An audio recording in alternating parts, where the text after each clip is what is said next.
Video Game Christmas is what I always like to call it, but most everyone else just calls it E3. This is kind of a crazy one for me because we're getting close to nearly 15 years I've been going to this show. I'm not using it to brag, it's just, damn, I feel really old. But there's a few things about E3 that are happening this year that I'm fairly excited about because last E3 and the announcements that came with it were some of the most jaw-dropping things I never ever thought would happen. Ah, my body! Wait for it. Ah! Yes! What? What? Are you fucking kidding me? What are we looking at, Simmons? What the fuck are we actually looking at right now? I don't expect this show to blow my mind similar to E3 2015, but there are a few games that I'm really looking forward to, and I do hope get announced. Some of them are dreams and others are just good possibilities, but I'd like to talk about my top 5 games I'd like to see at E3 or I'm looking forward to playing. For the first game, just picture this. The lights fade. There's no sound to be heard amongst the audience except whispers and murmurs, and then you hear two swords clashing together, and then the announcer says, "Transcending history and the world, a tale of souls and swords, eternally retold." You know what I'm talking about. The rebirth of Soul Calibur.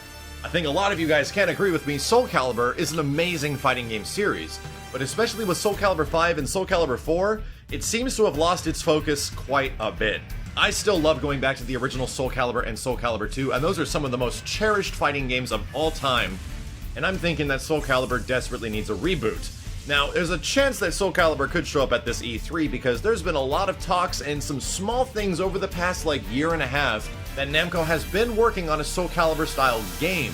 We don't know what it is, we don't know if it's a continuation of Soul Calibur 5, much less if it's even actually a thing, but those little hints and rumors do make me feel that this might be a really good time. Especially with the platform, the hardware, just imagine how sick a more focused Soul Calibur game that kind of goes back to its roots, introducing or reintroducing the characters we liked so much from the original games, and focusing on the gameplay, which is what we liked the most in Soul Calibur 1 and 2.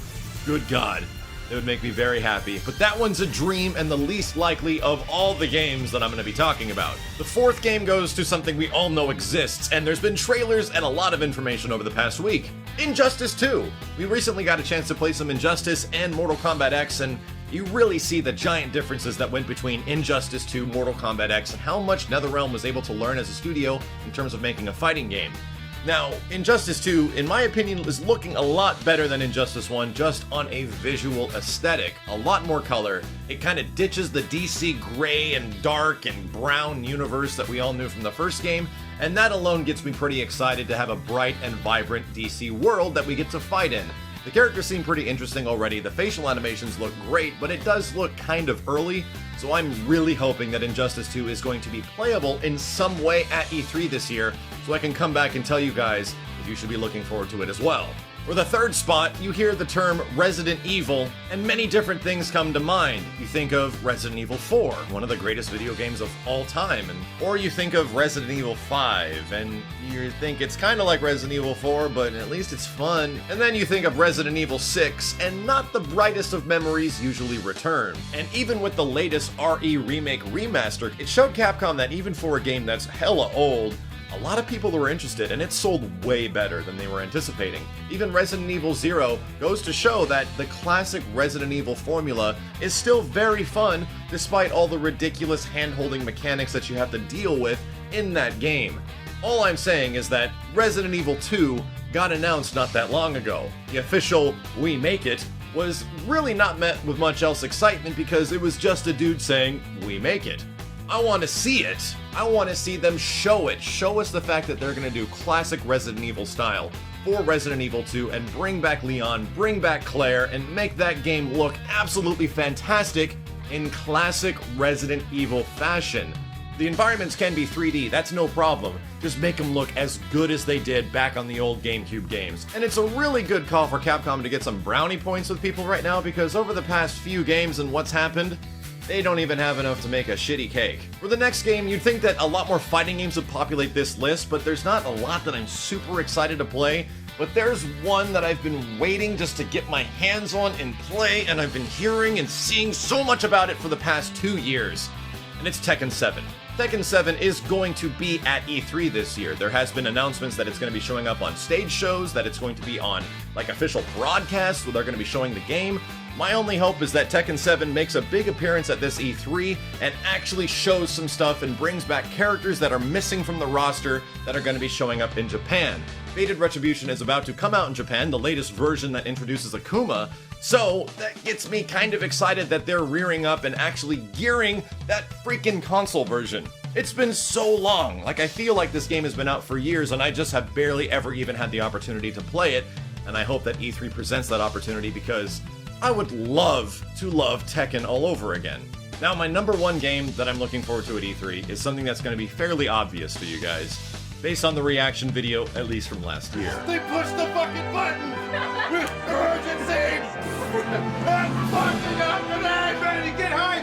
Ready, let's go. Yeah, Final Fantasy VII is my favorite game of all time, and I want to see more so bad. The last big thing we saw was at the PlayStation Experience, where they actually showed FF7 in-game footage, which I wasn't expecting at all. So I'm only anticipating that they're going to show a little bit more of that and a little bit more of what they described, because FF7 Remake is actually growing to be something fairly similar to what I was predicting back in like 2015. That the game is going to be episodic by nature, and there's going to be maybe 3 episodes, and the first one's going to focus primarily on Midgar. And even though the Midgar experience in the original FF7 wasn't that big and that long to sustain like a full game, they're going to make it that big and long. They're going to flesh out the environments and actually make Midgar a full game until the continuation goes forward, just like Final Fantasy XIII did with 13.1, 13.2, and 13.3. And I'm okay with that. As long as each game feels like a full and complete game, that's alright. You might even fight Sephiroth at the end of this one because they might have to alter the story. I'm kind of okay with that too, because I'm one of the guys that doesn't exactly want FF7 just like the way it was to be completely remastered in a really good looking game. I think I would like them to do some different things, as I just played FF7 not that long ago, and it's good. It's super good, and in my eyes, it stands up very well and is a lot of fun. But I don't want the same game. I really don't want the same game, and I'm hoping they show us more of what's going to make FF7 Remake different, at least in a trailer. I highly doubt it's going to be playable, but it's kind of hard for me not to get excited when somewhere out there in the midst of Japan, they're creating my favorite game of all time for modern-day consoles. Oh, I want to see more. I really do. Let me know what you guys want to see in terms of E3 2016 and which games you're looking forward to. I'm going to be playing a ton of stuff. I'm hoping to get time with King of Fighters, Tekken, and Injustice if at all possible. But these are the big 5 ones that I would love to exist, even though one of them is a dream at this point. Either way, let me know yours. I'll be back with more footage, information, and updates and breakdowns from E3 because I will be attending all 3 days, and it's going to be a crazy event. I hope some stuff is actually playable. That would be really important. As always, dudes, thank you a ton for watching. Thank you for hanging out. My name is Max, and I'll be back from E3 with more updates and information as soon as possible.